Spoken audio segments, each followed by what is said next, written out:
भगवान के स्वरूप जो हैं तीन हैं सच्चिदानंद के नाम से। सतघन, चितघन, आनंद घन।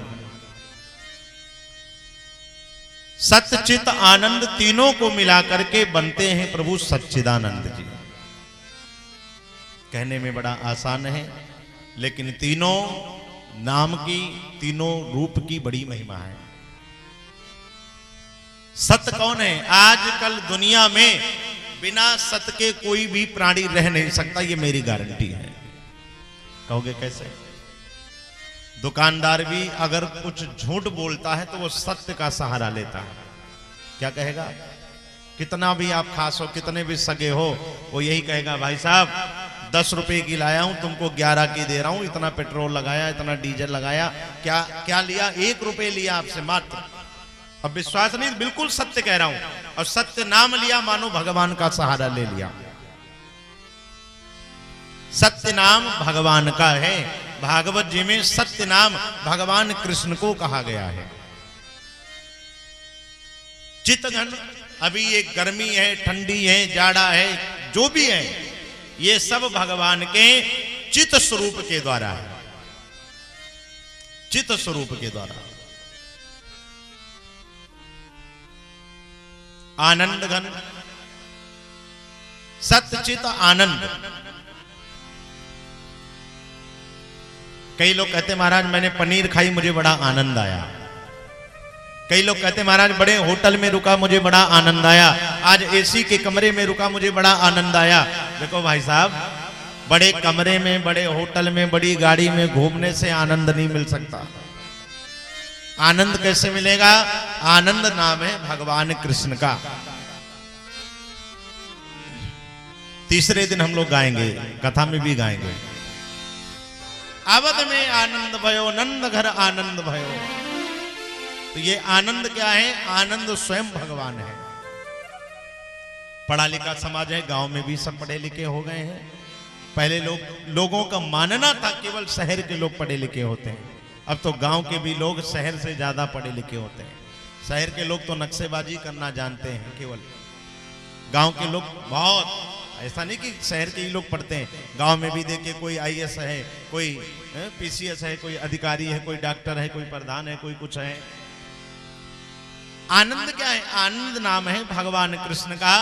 जब किसी प्रकार का हमारे मन में शोक ना हो, हर प्रकार से हम मस्त रहें, उस समय को कहेंगे। इस समय जानते हो हम आनंद में हैं। और कथा में जब आप बैठेंगे, भूल जाओगे घर में नमक नहीं है, भूल जाओगे घर में क्या नहीं है। केवल एक ही सहारा, भगवान का सहारा रहेगा, भगवान में ध्यान रहेगा। तो आनंद भी भगवान का नाम है। सत्य चित आनंद, तीन स्वरूपों को मिलाकर के बना है एक प्रभु का नाम सच्चिदानंद। बोलिए सच्चिदानंद भगवान की जय हो। ना बोलने वालों की उनकी भी जय हो। सबकी जय। सच्चिदानंद भगवान, सत्यचित आनंद, ये भागवत जी का प्रथम श्लोक है। अच्छा, हर श्लोक में आप देखिए नुमः, नुमः नहीं लिखा है, नमः लिखा है, नमः शिवाय।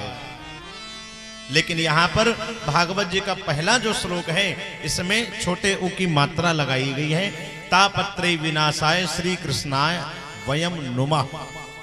ये जो छोटे उ की मात्रा है ना, ये व्याकरण में श्री का सूचक है, लक्ष्मी का सूचक है। और लक्ष्मी का सूचक मतलब यानी भगवान की पत्नी, नारायण की पत्नी लक्ष्मी को भी इन्होंने प्रणाम किया है।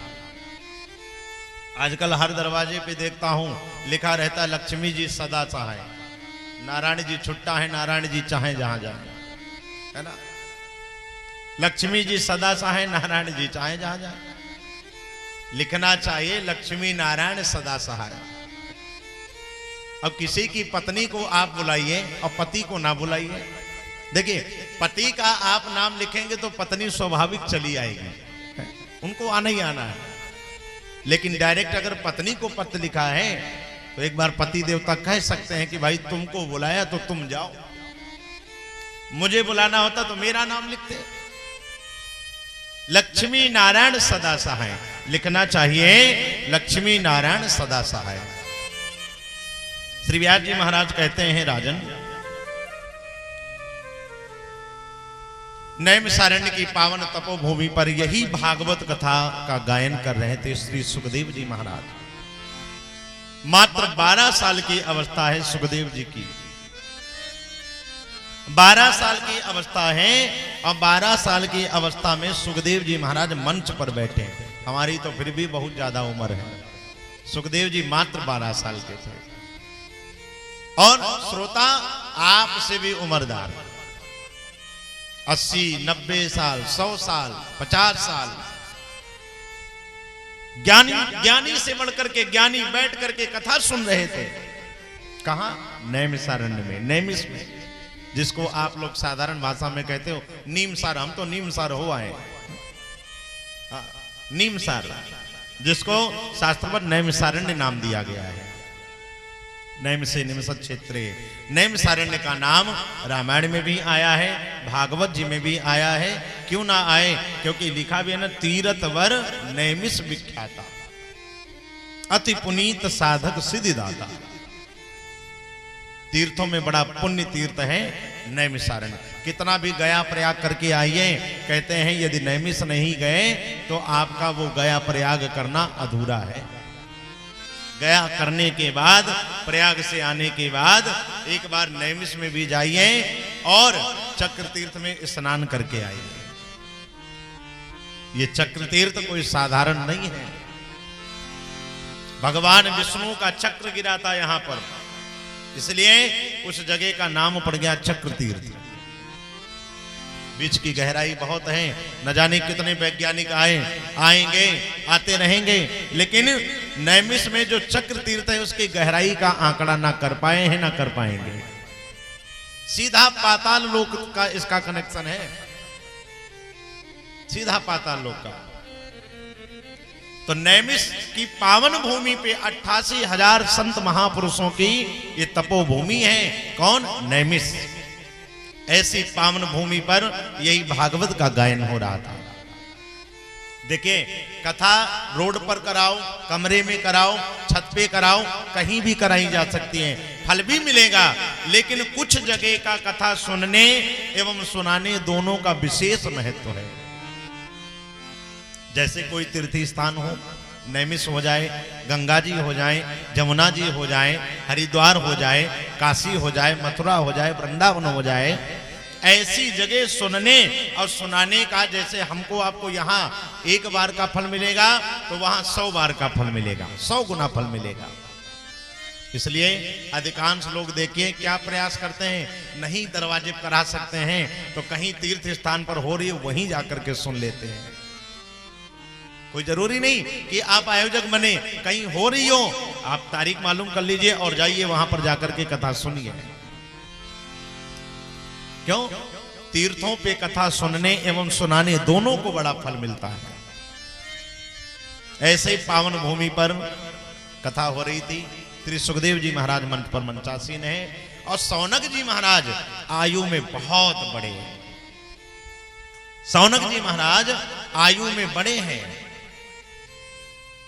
लेकिन बैठे कैसे हैं? बिल्कुल अज्ञानी की तरह, जैसे इन्हें कुछ नहीं आता। ज्ञानी की विशेषता ये नहीं कि आप बोलते रहो, जो जितना ज्यादा ज्ञानी होगा वो उतना ही ज्यादा शांत रहता होगा। आप अनुभव करके देखिएगा। समुंदर का नाम सुना होगा सबने। समुंदर के किनारे क्या होता है? उथल पुथल, उथल पुथल, उथल पुथल। लेकिन समुंदर के बीचों बीच में जाकर के देखिए आप, क्या होता है? एकदम शांत, कोई उथल पुथल नहीं, एकदम शांत। क्या है? जो जितना ज्यादा ज्ञानी होगा वो उतना ही ज्यादा शांत रहना पसंद करेगा। जब जरूरत पड़ेगी तभी बोलेगा, वरना उसको बोलने की जरूरत नहीं है। अब बोलना भी नहीं चाहिए। जब तक आपके बोलने की आवश्यकता ना हो तब तक आपको बोलना नहीं चाहिए। जब लगे कि हाँ अब बिगड़ जाएगा, अब हमको बोलना ही चाहिए, तब बोलना चाहिए। कोई 2 लोग बतिया रहे हो और आप जाकर के बीच में बोलने लगो, सुनो सुनो सुनो, वो कहेगा भैया बात चल रही है ना, चल लेने दो, जब मेरी बात खत्म हो जाए तब बात करना। दिखाई नहीं पड़ रहा बात हो रही? कहने का मतलब है बीच में आप बोलोगे टोंक दिए जाओगे, आपकी अज्ञानता है। अभी मैंने परसों देखा, बहुत अच्छा वीडियो लगा।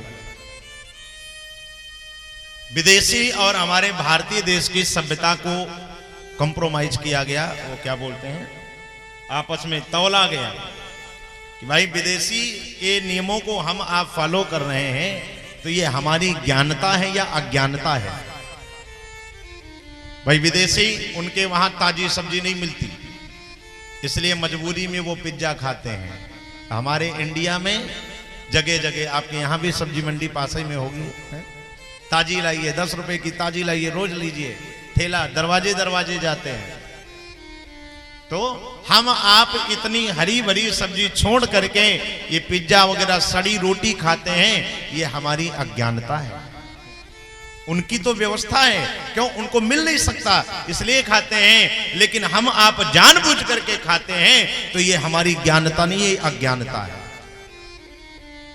फ्रिज सबके घर में है, होगी, जरूर होगी, एक नहीं दो दो होंगी, कई होंगी। यूरोपियन की, उनकी सबकी मजबूरी है फ्रिज में रख करके खाने की, लेकिन हमारे वहां तो रोज ताजी मिलती है। एक हफ्ते का स्टॉक कर लेंगे, ठूंस ठूंस के भर लेंगे, सड़ा गला करके खाएंगे। तो रोज ताजी मिल सकती हैं, लेकिन फिर भी हम लोग सड़ा गला खाते हैं, तो ये हमारी अज्ञानता है। उनकी वहां पर व्यवस्था है, लेकिन हमारी आपकी अज्ञानता है। बहुत सी बातें मुझे अच्छी लगी, तो समय मिलेगा बताएंगे। नैमिष की पावन भूमि पर सुखदेव जी महाराज मंच पर मंचासीन हैं, और सौनक जी महाराज आप जैसे लोग बैठे थे वहां पर। उन्होंने एक प्रश्न कर दिया। देखिए, आए हुए वक्ता से प्रश्न करना कोई गलत नहीं है, करना चाहिए, लेकिन प्रश्न ऐसा करो कि जिससे कथा कुछ हो और आगे बढ़े। पता चले आपने ऐसा प्रश्न कर दिया कि महाराज जी भी उलझ गए, अब इसको क्या जवाब दे। पता चला आपने पूछा, महाराज जी बताओ, सूप न खा के नानिक नानिक नानिक नानिक पर नानिक क्या नाम था। अब महाराज जी होशियार होवे सो बतावे, तो अपना माथा बच्ची करावे।